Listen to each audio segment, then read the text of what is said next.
प्यारे विद्यार्थियों नमस्कार। स्वागत है आप सभी का आरपी स्टडी के आपके अपने यूट्यूब चैनल पर। तो आज की क्लास में दोस्तों हम बात करने वाले हैं बीएसटीसी 2025 की परीक्षा के लिए राजस्थान जीके के टॉप 50 प्रश्नों के ऊपर। जी हाँ दोस्तों, टॉप 50 प्रश्नों पर हम चर्चा करने वाले हैं जो कि आपकी बीएसटीसी 2025 की होने वाली परीक्षा के लिए मोस्ट इंपोर्टेंट होने वाला है। तो जितने भी छात्र छात्राएं तैयारी कर रहे हैं बीएसटीसी 2025 की, आज की क्लास को आप सभी को एंड तक वॉच करना है। तो बिना किसी देर के आज के महत्वपूर्ण प्रश्नों की क्लास को शुरू करते हैं। पहला प्रश्न आप सभी से पूछा गया है, किस तिथि को लोक देवता घोगा जी की पूजा की जाती है? आश्विन शुक्ल तृतीया, भाद्रपद शुक्ल नवमी, श्रावण कृष्ण नवमी या फिर भाद्रपद कृष्ण नवमी? जल्दी से सभी विद्यार्थी पहले प्रश्न का राइट आंसर बताइए। लोक देवता गोगा जी की पूजा कब की जाती है, यही आप सभी से पूछा गया है। तो जल्दी से सभी विद्यार्थी इस प्रश्न का आंसर बताइए। तो बात करें पहले प्रश्न के राइट आंसर की, लोक देवता गोगा जी की पूजा की जाती है आपके भाद्रपद कृष्ण नवमी। क्यों? तो यानी कि चौथा ऑप्शन इस प्रश्न का बिल्कुल करेक्ट आंसर हो जाएगा। चलिए अगला प्रश्न देखिए। अगला प्रश्न पूछा गया, वीटी कृष्णमाचार्य किस राज्य के दीवान थे? मेवाड़, जोधपुर, जयपुर, जैसलमेर? सारे के सारे प्रश्न ऐसे होने वाले जो कि आपकी परीक्षा के लिए मोस्ट इंपोर्टेंट होने वाले, सीधे आपके एग्जाम में प्रश्न पूछे जाने वाले हैं। तो वीटी कृष्णमाचार्य किस राज्य के दीवान थे, यही आप सभी से पूछा गया है। तो जल्दी से सभी विद्यार्थी इस प्रश्न का राइट आंसर बताइए। तो वीटी कृष्णमाचार्य के बारे में मैं बात करूं दोस्तों, ये आपके जयपुर रियासत के दीवान माने जाते थे। तीसरा ऑप्शन इस प्रश्न का बिल्कुल यहां पर करेक्ट आंसर हो जाएगा। बढ़ते अगले प्रश्न की ओर। अगला प्रश्न पूछा गया, निम्नलिखित में से कौन सा गीत राजस्थान के पर्वतीय क्षेत्र का नहीं है? पटेलिया, लालर, बिछिया या फिर कुर्जा? जल्दी से सभी इसका आंसर बताइए। राजस्थान के पर्वतीय क्षेत्र का गीत इनमें से कौन सा नहीं है, एग्जाम में पूछा गया प्रश्न है, तो सभी को इसका आंसर बताना है। तो इनमें से करेक्ट आंसर की बात करें, देखिए पटेलिया, लालर और बिछिया ये तीनों आपके पर्वतीय क्षेत्र के हैं, जबकि जो कुर्जा गीत है वो आपके पर्वतीय क्षेत्र का नहीं है और यही इसका बिल्कुल करेक्ट आंसर हो जाएगा। बढ़ते अगले प्रश्न की ओर। अगला प्रश्न पूछा गया, स्वतंत्रता के समय राज्य में कुल कितने ठिकाने थे? 7, 5, 4 या फिर 3? जल्दी से सभी विद्यार्थी इसका आंसर बताइए। स्वतंत्रता के समय राज्य में कुल कितने ठिकाने थे, यही आप सभी से पूछा गया है। तो स्वतंत्रता के समय देखिए राजस्थान में टोटल 19 रियासतें थी, 3 ठिकाने थे और एक केंद्र शासित प्रदेश थी। तो यहाँ पर ठिकानों के बारे में पूछा गया, तो स्वतंत्रता के समय टोटल 3 ठिकाने थे, यानी कि चौथा ऑप्शन इस प्रश्न का बिल्कुल करेक्ट आंसर हो जाएगा। बढ़ते अगले प्रश्न की ओर। अगला पूछा गया है, अमेरिकी कपास राजस्थान के किन जिलों में उगाया जाता है? कोटा, झालावाड़, श्री गंगानगर, हनुमानगढ़, जयपुर, अलवर या फिर चौथा ऑप्शन है जोधपुर, बीकानेर? करेक्ट आंसर क्या होने वाला है इसका? अमेरिकी कपास राजस्थान के कौन से जिलों में उगाई जाती है, यही आप सभी से पूछा गया है। तो राइट आंसर की बात करें अमेरिकी कपास की, तो ये आपके श्री गंगानगर और हनुमानगढ़ जिलों में उगाई जाती है, यानी कि दूसरा ऑप्शन इस प्रश्न का बिल्कुल करेक्ट आंसर हो जाएगा। अगला प्रश्न देखिए पूछा गया, भूरे खान की मजार कहां पर स्थित है? तारागढ़ दुर्ग में, सुजानगढ़ दुर्ग में, मेहरानगढ़ दुर्ग में या फिर सोनारगढ़ दुर्ग में? जल्दी से सभी विद्यार्थी आंसर बताइए। भूरे खान की मजार दोस्तों कहां पर स्थित है, यही आप सभी से पूछा गया है। सभी को इस प्रश्न का आंसर बताना है। इंपोर्टेंट प्रश्न तो सीधा एग्जाम में आपको देखने को मिलने वाला है। तो भूरे खान की जो मजार है दोस्तों वो स्थित है आपके जोधपुर के मेहरानगढ़ दुर्ग में, यानी कि तीसरा ऑप्शन जिसने भी सही किया उन सभी का यहां पर करेक्ट आंसर हो जाएगा। अगला प्रश्न पूछा गया, जैन साधुओं का काष्ठ पात्र क्या कहलाता है? पात्रो, पागड़ो, पिंजस या फिर कोई नहीं? जल्दी से सभी विद्यार्थी इसका आंसर बताइए। सभी को साथ साथ में आंसर बताते रहना है, कोई भी पीछे नहीं रहेगा, क्योंकि इंपोर्टेंट प्रश्नों की क्लास होने वाली है। सीधे एग्जाम में प्रश्न आपको देखने को मिलेंगे। तो जैन साधुओं को काष्ठ पात्र है उसको क्या कहते हैं? तो उसे दोस्तों पात्रों नाम से जाना जाता है। पहला ऑप्शन इस प्रश्न का करेक्ट आंसर हो जाएगा। बढ़ते अगले प्रश्न की ओर। अगला प्रश्न पूछा गया, मोटड़ा वेशभूषा के कौन से प्रकार के अंतर्गत आता है? पगड़ी के, ओढ़नी के, लहंगे के या फिर चुनरी के? जल्दी से सभी इसका आंसर बताइए। जो मोटड़ा है दोस्तों वेशभूषा के कौन से प्रकार के अंतर्गत आता है, यही आपसे पूछा गया है। तो जल्दी से सभी विद्यार्थी इस प्रश्न का आंसर बताइए। तो मोटड़ा देखिए बात करूं दोस्तों, मोटड़ा की पगड़ी है, यानी कि वेशभूषा में ये पगड़ी के अंतर्गत आता है। तो मोटड़ा की पगड़ी आपके दशहरे के अवसर पर पहनी जाती है, यानी कि पहला ऑप्शन इस प्रश्न का करेक्ट आंसर हो जाएगा।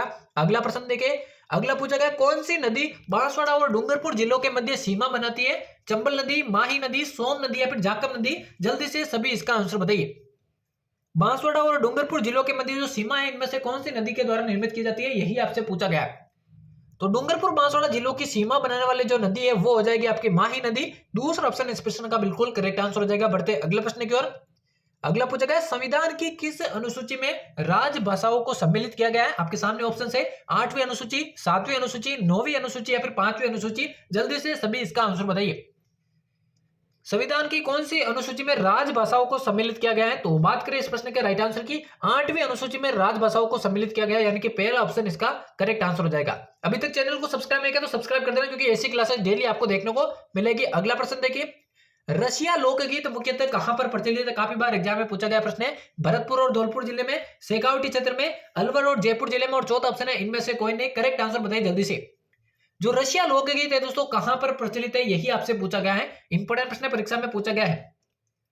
तो रसिया लोकगीत की बात करूं दोस्तों, ये आपके भरतपुर और धौलपुर जिले में, यानी कि जो ब्रज क्षेत्र है वहां पर ये दोस्तों प्रचलित है। पहला ऑप्शन इसका राइट आंसर हो जाएगा। अगला देखिए, अगला पूछा गया जालरा पाटन में नवलखा दुर्ग की नींव किसने रखी थी? जालिम सिंह, रतन सिंह, पृथ्वी सिंह या फिर मदन सिंह? जल्दी से सभी इसका आंसर बताइए। जालरा पाटन के अंदर नवलखा दुर्ग की जो नींव है दोस्तों इनमें से किसके द्वारा रखी गई थी, यही आपसे पूछा गया है। तो राइट आंसर की बात करें, पृथ्वी सिंह के द्वारा दोस्तों आपके जाललापाटन में नवलखा दुर्ग की नींव रखी गई थी, यानी कि तीसरा ऑप्शन इसका करेक्ट आंसर हो जाएगा। अगला देखिए, अगला पूछा गया राजस्थान में मालवी बोली कहां पर बोली जाती है? झालरापाट, कोटा, प्रतापगढ़, धौलपुर, करौली, पाली, जालोर, सिरोही, और चौथा ऑप्शन है इनमें से कोई नहीं। जल्दी से करेक्ट आंसर बताइए। देखिए मालवी बोली आपके उसी क्षेत्र में बोली जाएगी जो कि मालवा क्षेत्र, जो कि आपके मध्य प्रदेश से जुड़ा हुआ है, तो उससे जुड़ा हुआ जो प्रदेश है वहां पर मालवी बोली बोली जाती है, यानी कि झालावाड़, कोटा और प्रतापगढ़। जिसने भी पहला ऑप्शन सही किया उन सभी का यहाँ पर करेक्ट आंसर हो जाएगा। अगला प्रश्न पूछेगा महाशिवरात्रि पशु मेला राज्य के किस जिले में बढ़ता है? कोटा, करौली, झालावाड़ या फिर धौलपुर? जल्दी से इस प्रश्न का आंसर बताइए। इंपोर्टेंट प्रश्न तो सीधा एग्जाम में ये प्रश्न देखने को मिलेगा आपको। तो महाशिवरात्रि पशु मेला कौन से जिले में आयोजित होता है? तो इस प्रश्न का राइट आंसर की बात करूं, ये आपके करौली जिले में आयोजित होता है, यानी कि दूसरा ऑप्शन इस प्रश्न का राइट आंसर हो जाएगा। अगला प्रश्न देखिए, अगला पूछा गया कायलाना झील कहां पर स्थित है? अजमेर, उदयपुर, जोधपुर या फिर अलवर? जल्दी से सभी विद्यार्थी इसका आंसर बताइए। जो कायलाना झील है दोस्तों कौन से जिले के अंदर स्थित है, यही आपसे पूछा गया है। देखिए कायलाना झील को आपके देखिए प्रताप झील के नाम से भी जाना जाता है, क्योंकि सर प्रताप के द्वारा इस झील का जो है निर्माण कराया गया था। तो ये जो झील है वो आपके जोधपुर के अंदर स्थित है, यानी कि तीसरा ऑप्शन इसका करेक्ट आंसर हो जाएगा। अगला प्रश्न पूछा गया जकराना बकरियां राजस्थान के किस जिले से संबंधित है? जोधपुर, अलवर, बीकानेर या फिर कोटा? आंसर बताइए जल्दी से। जकराना बकरियों की यहाँ पर बात करें कौन से जिले से ये संबंधित है, तो ये संबंधित है दोस्तों आपके अलवर जिले से, यानी कि दूसरा ऑप्शन इस प्रश्न का बिल्कुल यहाँ पर करेक्ट आंसर हो जाएगा। अगला प्रश्न पूछा गया गोगा जी के थान किस वृक्ष के नीचे होते हैं? बरगद, खेजड़ी, पीपल या फिर नीम? जल्दी से सभी इसका आंसर बताइए।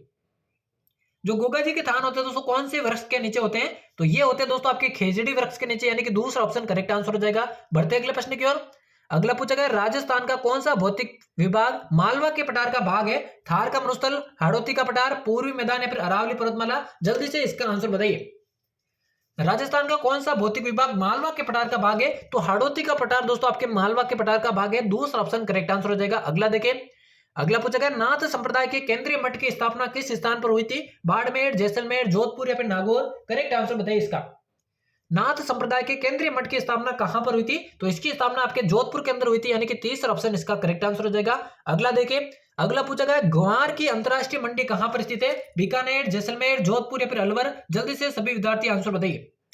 गंवार की अंतरराष्ट्रीय मंडी कहां पर स्थित है? तो ये स्थित है आपके जोधपुर के अंदर, तीसरा ऑप्शन इसका बिल्कुल करेक्ट आंसर हो जाएगा। और जिस भी छात्र को दोस्तों बीएसटीसी 2025 की नए सिलेबस के अनुसार बेहतरीन तैयारी करनी है, आज ही जाइए दोस्तों प्ले स्टोर से आरपी स्टडी ऐप को आपको इंस्टॉल करना है। आरपी स्टडी ऐप को आपको इंस्टॉल करना है, वहां पर दोस्तों आपको मात्र 699 रुपए की जो है प्राइस के अंदर दोस्तों पूरा कोर्स आपको बिल्कुल नए सिलेबस के अकॉर्डिंग मिलने वाला है, जहां पर आपको देखिए सभी विषयों का समावेश है। प्रत्येक क्लास के बाद टेस्ट दिया गया है और पिछले 15 वर्षों के पेपर आपको फ्री में दिए गए हैं। तो आज ही जाए दोस्तों आरपी स्टडी ऐप को प्ले स्टोर से इंस्टॉल कीजिए। किसी भी प्रकार की ऐप से रिलेटेड या फिर कोर्स से रिलेटेड आपको दोस्तों बात करनी है या फिर हेल्प लेनी है तो डाउनलोड तो 7852819 यहाँ पे नीचे हेल्पलाइन नंबर दिया हुआ है, इस नंबर पर आप दोस्तों फोन करके कोर्स से संबंधित आप दोस्तों किसी भी प्रकार की जानकारी प्राप्त कर सकते हैं। तो आज चाहिए दोस्तों प्ले स्टोर से आरपी स्टडी ऐप को इंस्टॉल कीजिए और बीएसटीसी 2025 की आज से ही बेहतरीन तैयारी में लग जाइए। अगला प्रश्न देखिए, अगला पूछा गया उत्तर भारत का सर्वप्रथम पूर्ण साक्षर जिला कौन सा है? अजमेर, अलवर, सीकर या फिर कोटा? जल्दी से सभी इसका आंसर बताइए। उत्तर भारत का सर्वप्रथम पूर्ण साक्षर जिला इनमें से कौन सा है? तो वो हो जाएगा आपका अजमेर जिला, यानी कि पहला ऑप्शन इसका करेक्ट आंसर हो जाएगा। अगला प्रश्न पूछेगा मेवाड़ का प्रसिद्ध श्री एकलिंग जी का मंदिर उदयपुर में कहां पर स्थित है? घोगुंदा, चावंड, कैलाशपुर या फिर इनमें से कोई नहीं? करेक्ट आंसर बताइए। मेवाड़ का जो प्रसिद्ध एकलिंग जी का मंदिर है वो उदयपुर में कहां पर स्थित है? तो ये आपके कैलाशपुरी में स्थित है, जिसका निर्माण आपके बप्पर रावल ने कराया था। तो तीसरा ऑप्शन करेक्ट आंसर हो जाएगा। अगला देखिए, अगला पूछा गया राजस्थान में सर्वाधिक मैग्नीज कहां पर पाया जाता है? उदयपुर, जोधपुर, बांसवाड़ा या फिर सीकर? जल्दी से सभी इसका आंसर बताइए। सर्वाधिक मैग्नीज दोस्तों राजस्थान में कहां पर पाया जाता है? तो यह पाया जाता है दोस्तों आपके बांसवाड़ा के अंदर, यानी कि तीसरा ऑप्शन इस प्रश्न का करेक्ट आंसर हो जाएगा। अगला प्रश्न पूछा गया है गणगौर का त्योहार किस अवसर पर आता है, यानी कि कौन सी तिथि को मनाया जाता है, भाद्रपद, चैत्र, श्रावण या फिर पौष, कौन से हिंदू महीने में आपको गणगौर का त्योहार मनाया जाता है। तो गणगौर का त्योहार आपके देखिए कहां पर, चैत्र माह में दोस्तों आयोजित होता है या मनाया जाता है। दूसरा ऑप्शन इसका करेक्ट आंसर हो जाएगा। चलिए अगला प्रश्न देखिए। अगला प्रश्न पूछा गया किस लोक देवी को मधुमक्खियों की देवी कहा जाता है, करणी माता, स्वांग्या माता, जीण माता या फिर तन्नोट माता। जल्दी से सभी विद्यार्थी आंसर बताइए।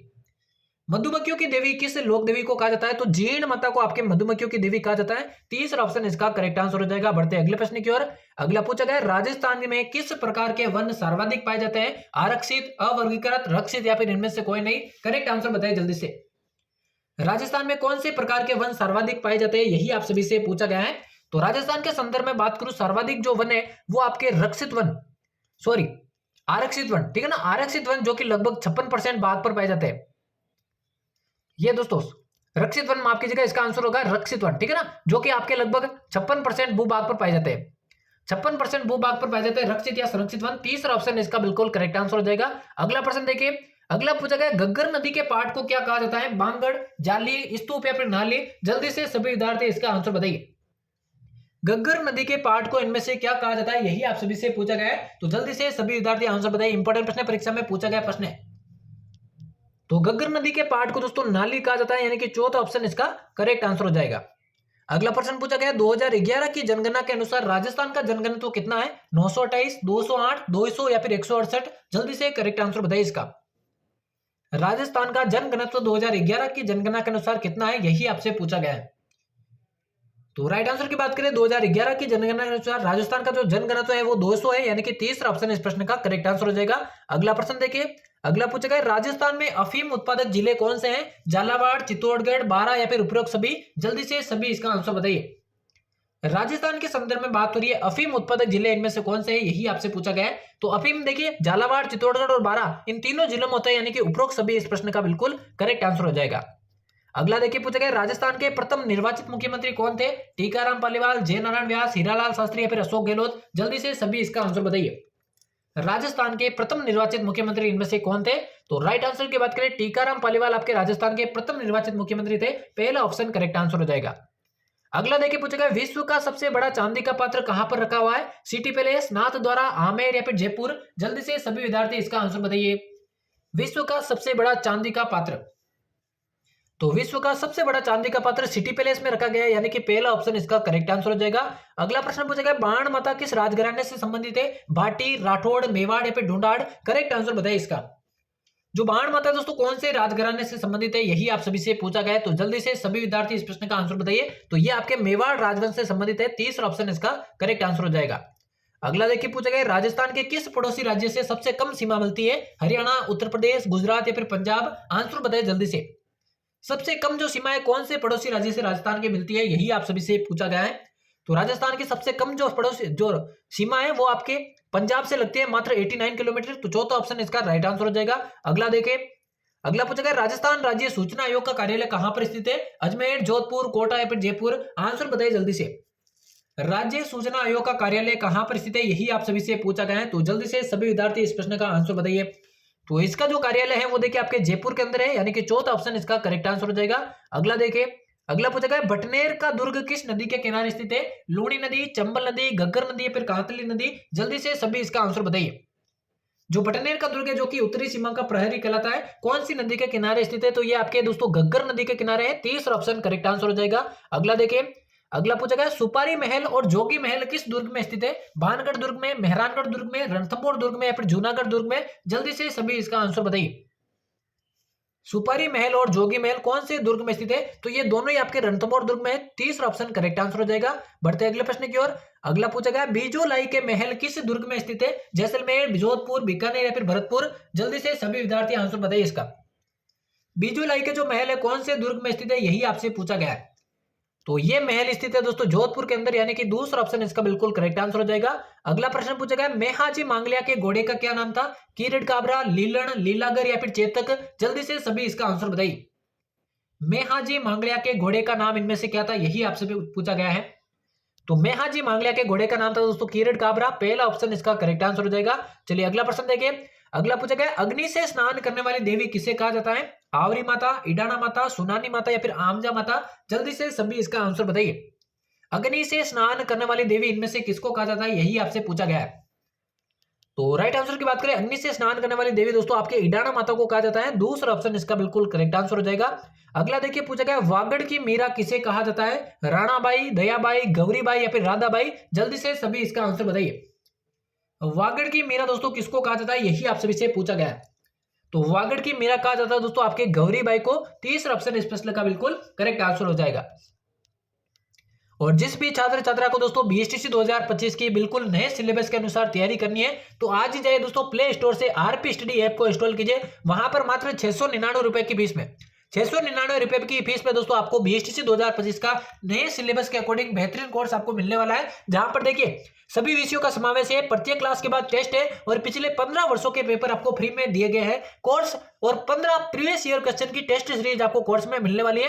कोर्स से रिलेटेड किसी भी प्रकार की अगर आपको जानकारी चाहिए तो नीचे हेल्पलाइन नंबर दिए गए 7852819021। इस नंबर पर आप कॉल करके कोर्स से संबंधित किसी भी प्रकार की जानकारी प्राप्त कर सकते हैं। कैसे आपको कोर्स लेना है इससे संबंधित आप जानकारी ले सकते हैं। तो आज ही जाइए दोस्तों बीएसटीसी 2025 की बेहतरीन तैयारी करने के लिए प्ले स्टोर से आरपी स्टडी ऐप को इंस्टॉल कीजिए।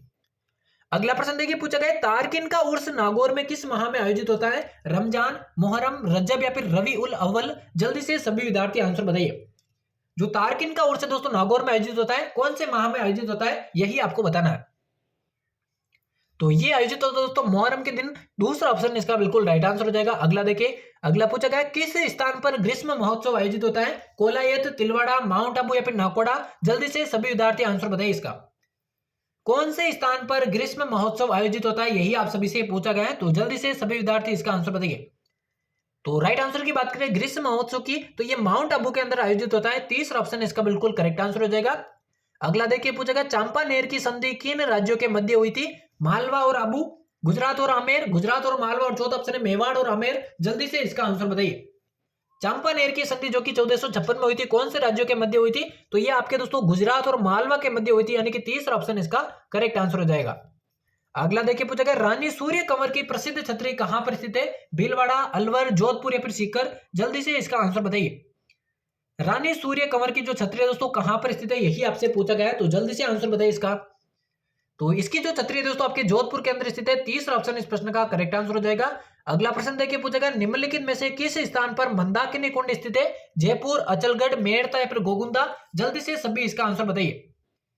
मंदाकिनी कुंड दोस्तों कहां पर स्थित है, काफी बार पूछा गया प्रश्न है। तो ये आपके अचलगढ़ सिरोही के अंदर स्थित है। दूसरा ऑप्शन इसका करेक्ट आंसर हो जाएगा। अगला देखिए, अगला पूछा गया लोक देवता मल्लीनाथ जी का मंदिर कहां पर स्थित है? पांचोटा गांव, नगड़ा जहाज, तिलवाड़ा या फिर कोल्लू? जल्दी से इसका आंसर बताइए। मल्लीनाथ जी का मंदिर कहां पर स्थित है, यही आप सभी से पूछा गया है। तो जल्दी से सभी विद्यार्थी आंसर बताइए। तो इनका मंदिर आपके तिलवाड़ा बाड़मेर के अंदर स्थित है। तीसरा ऑप्शन करेक्ट आंसर हो जाएगा। अगला देखिए पूछा गया बिजोलिया शिलालेख के रचयिता कौन थे? जीजा, बप्पा रावल, गुणभद्र या फिर सोम? जल्दी से सभी विद्यार्थी इसका आंसर बताइए। बिजोलिया शिलालेख के रचयिता इनमें से कौन थे, यही आप सभी से पूछा गया है। तो बिजोलिया शिलालेख की बात करूं इसके रचयिता थे दोस्तों आपके गुणभद्र। तीसरा ऑप्शन इसका बिल्कुल राइट आंसर हो जाएगा। बढ़ते अगले प्रश्न की ओर। अगला पूछा गया निम्न में से कौन सी फसल दलहनी फसल है? बाजरा, मक्का, ज्वार या फिर अरहर? जल्दी से सभी विद्यार्थी कमेंट में आंसर बताइए इसका। इनमें से दलहनी फसल कौन सी है, यही आपसे पूछा गया है। तो राइट आंसर की बात करें इनमें से दलहनी फसल हो जाएगी दोस्तों आपके अरहर की दाल। चौथा ऑप्शन इसका बिल्कुल करेक्ट आंसर हो जाएगा।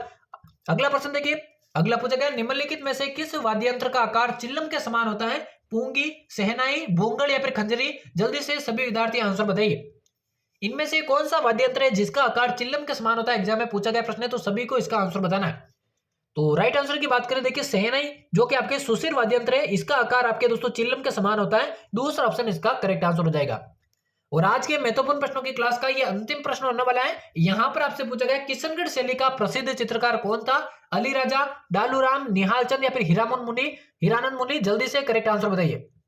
और 50 में से दोस्तों कितने प्रश्न आपके करेक्ट है, ईमानदारी से आपको कमेंट बॉक्स में बताना है, जिससे आपको अपनी तैयारी का मालूम चल सके। तो किशनगढ़ शैली का जो प्रसिद्ध चित्रकार था वो था दोस्तों आपका निहाल चंद, यानी कि तीसरा ऑप्शन इसका बिल्कुल करेक्ट आंसर हो जाएगा। तो यहाँ पर हमारे बीएसटीसी 2025 की परीक्षा के लिए राजस्थान जीके के इंपोर्टेंट प्रश्नों की क्लास समाप्त होती है। उम्मीद करता हूँ क्लास आप सभी को पसंद आई होगी। डेली इसी तरह की क्लासेस चैनल पर पाने के लिए चैनल को सब्सक्राइब करके बेल आइकन को प्रेस कर दे। तो मिलते हैं किसी और नई क्लास में, तब तक लेते हैं आप सभी से अलविदा। धन्यवाद।